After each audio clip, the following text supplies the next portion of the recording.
Hey guys, welcome back to the channel. Today we're going to do our Funko Pops movie variants of Batman. So we're going to go a little bit from newest to oldest Funko Pops that we really enjoy. So first pop I got up is Robert Pattinson, the Batman Funko Pop that is going to be coming out with the new movie that releases February 18th or something like that. So in about 2 weeks. And this Batman is a take on the Batman Year One comic book adaptation. I don't want to do too many spoilers besides that, but so I'm expecting a younger Batman in this movie series, and I'm not a big fan of the Robert Pattinson dude, but I'll give him a shot because it is Batman, so I'll definitely still go watch it. Yeah, same here. I'm not a big fan of the new Batman actor, and honestly, I'm kind of a little bit put off from DC movies, but the trailers so far have me intrigued, and I might have to go watch it again, even though I've been scorned by DC too frequently recently. Um, you know, hashtag bring back Henry Cavill. That's Superman for you folks. Alright, I'll keep going because I'm doing, I guess, most of the newer Batman. So, next up is my trilogy of Batflacks. Damn. So, we got the original costume of Ben Affleck, his armored variant from Batman vs. Superman, and the Justice League was like final scene costume. And yeah. Ben Affleck, Batman, he gets a lot of flack from like the fans and stuff, but I actually really liked him. He portrays more of like an older Batman, like close to the like end years of being the Cape Crusader, and I actually really liked him, and then especially in the what was the trailer? Not the trailer, the extended version, the Zack Snyder cut Justice League. of the Justice League. I thought he was really good in it, so I kind of hope they like revise his role. I know Marvel has their multiverse, and I hope DC does something similar to that and brings back Ben Affleck to finish that series off at least. Yeah, and to add my 2 cents, I think Ben Affleck had some of probably the worst Batman movies, but it wasn't his fault. It was just poor writing. Was the first one, so Well, technically, he didn't have even his own standalone movie. that's though. true. Yeah, he They were didn't all, have a standalone movie. Crossovers. Yeah, so like one thing I like about Ben Affleck is that I felt he had probably the best portrayal of Bruce Wayne, and also he has the physique and like kind of the build of like a Bruce Wayne. One of my favorite scenes is when he's in Batman v Superman, Batman v Superman. He goes to Lex Luthor's party, and he runs into Wonder Woman, Gal Gadot, but he doesn't know it's Wonder Woman, and he doesn't know what to say, and so he just like his line is like, "I like your shoes," and just I don't know, just I thought it was just funny. So like his pickup line, in terms of the movie, like I remember seeing Justice League and being so disappointed on how it was such a horrible movie, and then you watch the Zack Snyder cut, and it's such a great movie, and it was one of those things where, Ben Affleck just wasn't given good material, and he had a horrible time in those movies, and so he quit, and I think it was just a shame. But I could think a couple flaws with the Ben Affleck. Was it Batman? Yeah. The writer creator. So right when they introduced Ben Affleck, they go with the Dark Knight Returns story, which is like a story of a Batman who's retired. Why are you going to go straight to the end of the Batman story when there's so much good stuff before that? It was just idiotic to start with, that series. But it was pretty cool because it did give us the armored Batman, which is pretty awesome, and it had an epic fight with Superman. And even with Batman v Superman, I haven't seen the extended cut yet, but I hear the extended cut's way better than the original cut, so. But maybe they had like a lot of fatigue on like the origin stories because they had just finished the Batman trilogy with the freaking Christian Bale one. Bale, yeah. So that might have been why they decided to go to the end of it, because people already knew about the story. And then back to this armored Batman, he probably has one of my favorite lines in all of cinematic when he tells Superman, he asks him, he's like, "Oh, can you bleed?" And he's like, what you will. And Yeah. I like that. That's badass. And then they brought it back in Justice League too. Yeah. So With Superman saying it to Batman. yeah. So Ben Affleck, Batfleck, he's sick to me. I don't care what other people say. And back with the Dark Knight trilogy, not a Batman per se, but iconic movie character and iconic Joker, and that is Christian Bale? Not Christian Bale. I don't know. It's totally Heath Ledger. Yeah, Heath Ledger's Joker. Him and Mark Hamill, as far as the voice, those kind of are like the two Jokers in my book. As far as movie adaptations, yeah, this is the Joker for me. He might even just be the overall Joker for me. So Heath Ledger, amazing performance as a Joker, and yeah, same thing. He has those lines that you just so quotable. So that's always gonna be one of my favorite Jokers, if not my favorite. Yeah, Heath Ledger's portrayal of the Joker is by far the scariest version of the Joker. You know, with the Heath Ledger Joker, it's like, you know, he's just a human. He doesn't have any superpowers, but you know, he's deadly. He's very resourceful, very conniving, tactical, and you know, he's also just like aimless. You know, he's just like a rabid dog. He doesn't really have any kind of plans. He just kind of does. You know, what does he say in that slide? He's like, I think I'm like a dog. He tells it to Two-Face. He's like, I'm just like a dog chasing a car. I just do, or something like that. Yeah. There's no motive. He's just his kind of persona, aura. That's just him. But yeah, he has just great lines in that movie. Yeah. So go watch it. Obviously, most people already have. But yeah. Heath Ledger Joker. Put a smile on your face. Now, while we're on the Christopher Nolan era of Batman, of course, we have Christian Bale's Batman. So this is probably, I gotta say, the best Batman movie series ever.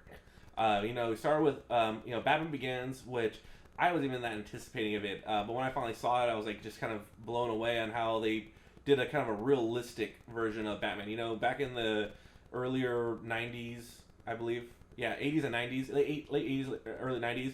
That version of those versions of Batman were very campy. They were very, you know, it wasn't very realistic. It had a very surreal look to it.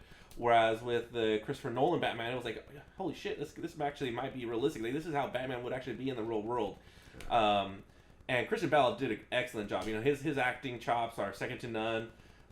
You know, with the second one, which was The Dark Knight, great movie, one of the best Blu-ray movies or movie experiences you could have. You have to watch that with a nice big screen, surround sound. I remember that scene where they're carrying Gordon in the like prison van and the armored truck, yeah. And then you know, Joker and his henchmen start chasing after them. They go into an alley. Joker is in a semi, opens the side of the semi and has like just a bazooka and starts shooting at Batman. And you have Batman with his car just going through explosions. Just a great movie. And then he finishes it off with was it The Dark Knight Returns with Bane, which was honestly another epic movie too. Man, there's just too much I can say about it. Now in terms of the Funko Pops, I really wish, I just noticed this now, that we had the Joker's henchman. We need to get that one. Yeah, but I think that's one of the more expensive Is it? Pops. But Damn. Yeah, definitely. But yeah, another great thing about this whole Dark Knight trilogy is what was the director again? Christopher Nolan. He brought in that whole like just dark atmosphere into the comic book world. Yeah, the original Spider-Man, the Sam Raimi Spider-Man, had some pretty like dark scenes too, but this really just changed it to the next level. You could tell a lot of like the movies kind of adopted that style for comics. Oh yeah, it was game changer. This is one of the first comic movies that got praise from non-comic book fans. That's how good it was. Yeah, so yeah, because it was no longer just that lighthearted, good guy saves the world, but there was just a lot of moral questions going on, internal like dialogue between like just the person. So it was a good movie. All right, a good series. So for my next one, I have Batman 1997. So I believe this was from Batman and Robin. And this was Batman, who was portrayed, I just forgot his name, George Clooney, which was an actor from ER, if you guys remember that. I got my notes up on the screen. Okay, yeah, so George Clooney, so this was 1997, Batman and Robin. That's what, okay, Batman and Robin, yeah. And this one was interesting, because you know what, like, this is part of a trilogy, but yet each movie was portrayed by a different actor. And so this is, actually, I guess DC's never really cared about their actors, since they always just replace them, you know, what's that word term? Disposably. And this was a weird movie, you know. This George Clooney Batman was most known for bat nipples and the bat card, bat card and bat butt cheeks.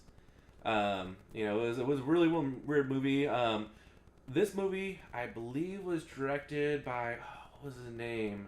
I can't remember his name, but the director went for more of the Adam West kind of Batman, which was very campy. And the previous Batmans were directed by, what's his name? The guy who did Edward Scissorhands? Tim Burton. So Tim Burton did the previous two movies, and this one, Shoemaker. Shoemaker did it. His name's Shoemaker. And yeah, it was just a kind of a bad movie. You know, like my brother said, you know, Batman has a Visa, which doesn't make sense, because how can Batman have a digital form of payment that has some type of record of it? Like, you can't get a credit card without having an ID. Like, you know, that doesn't make sense. Never leave the cave without We talked about the bat nipples. And one of my favorite scenes is at the very end, Mr. Freeze. Actually, best part of the movie, Mr. Freeze. What killed the And dinosaurs? all the ice burns. That was the best part, honestly. But at the end of the movie, Mr. Freeze freezes Earth, and he literally blasts all of Gotham with a freeze ray. And there's a scene where he blasts a car, and then the car opens, and you see the ice like wobbling, because it's like, you know, it's like plastic and stuff. It's like, that's just how kind of like poor the movie was made. Obviously, they didn't have like less CGI and stuff nowadays, but even then, like, yeah, they could have done a way better job executing that kind of stuff. Yeah. But yeah, it's a funny movie. All right, and now for my next one, we have Batman Forever. This was Batman portrayed by Val Kilmer. So this was what's his name from Iceman. Iceman, the Iceman from Top Gun. The creators of the Batman movies were trying to market this to kids, and you can't really market things to kids where there's people getting their throats slashed and people getting shot and just murdered. And so it was too dark, and so that's why he didn't direct the third movie. Yeah. With this movie, this is the Batman Forever. So this is where they introduce Robin, but instead of introducing a kid version of Robin, they introduce a grown adult version of Robin for some reason. And they don't call him Nightwing, so that's even what he is. Yeah, they don't call him Nightwing. He's Robin. Because he didn't have an origin, but yeah. See, was there anything redeemable with this movie? Is this the one that had Jim Carrey? Yeah. Hold on. Jim Carrey was. Yeah, this was Jim Carrey. Jim Carrey. Yeah.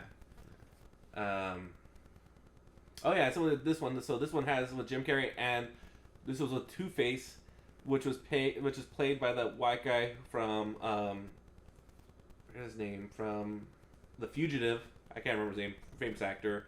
But the reason I bring it up is because in the previous movie, the Harvey, the guy who became Two-Face, was played by a black character, Billy D. Williams. But they recasted him, and they literally recast him with a totally different race, but it's still part of the same series. So it's just how they didn't really care about these movies back then. It was just just all over the place. All over the place, yeah. So now go to the next one. And we have Batman 1989. So this is Batman, who was played by Michael Keaton. And I remember this movie because growing up, this was one of the movies I would just play over and over and over again in the VHS. And, even though it wasn't really kind of meant for kids, I just ate it up. It was just a great movie to watch. This one has a Batman who's not afraid to kill. He literally kills Joker at the end of the movie. Pretty gruesomely, too. Like, Joker is flying away on, like, a floaty plane. Or, yeah, he's actually getting picked up by a helicopter on top of a building. Batman actually uses his grappling hook to tie around Joker's leg, and then ties it to a gargoyle, and then the gargoyle falls off the top of the building, pulling Joker down to his death. So it straight up murders the Joker. And then a funny thing with this one is that if you look at his logo, so let me go to the back right here.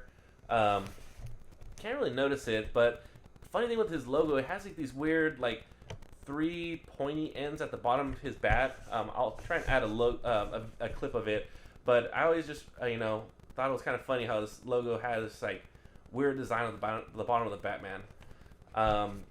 This movie was pretty cool. There was sword fights. I remember the part where there's like a ninja with a sword, and he's just trying to like do all these crazy moves, and then Batman just blocks him and just fucking kicks him and knocks him out. And then, well, because the first one came out before I was born, just reading on the notes, and the second one was when I was born. This guy, he also fights the Penguin too, right? In one of them. And yeah, so I think this is probably one of my favorite Batman Funko Pops we have. And yeah, I wish we had the who's the guy? Jack Nicklaus, the Joker, to go with this one. Yeah, but, that'd be tight. We're gonna have to definitely have that. I wonder if they have one of those. Did They do. They do? Yeah. I think he has like a regular and a chase variant too. But yeah, I think that's it for our Batman movie pops. So yeah, guys, let us know who your favorite Batman actors, and yeah, let us know if you're gonna watch a new movie, and just anything else you guys want to tell us. Thank you guys. Peace.